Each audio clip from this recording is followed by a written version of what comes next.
প্রতি বছর টাকা ছাপাতে, টাকা পরিবহন ও নিরাপত্তা সহ বিভিন্ন কারণে কোটি কোটি টাকা ব্যয় হয়ে থাকে। এই অর্থ বাঁচাতে ক্যাশলেস সোসাইটি গড়ার আহ্বান জানিয়েছেন ব্যাংকাররা।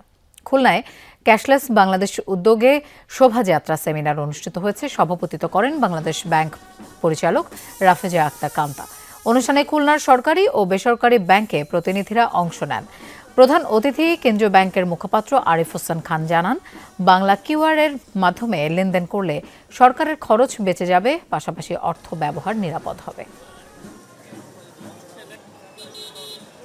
আমাদের মূল উদ্দেশ্য দুটো জিনিস।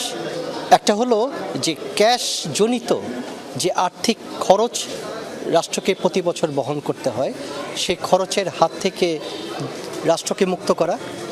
আর ক্যাশ ব্যবহারজনিত যে বিভিন্ন ধরনের সোশ্যাল হ্যাজার্ড এবং ফিজিক্যাল হ্যাজার্ড মানুষকে মোকাবেলা করতে হয়, সেটা থেকে জনগণকে মুক্ত করা।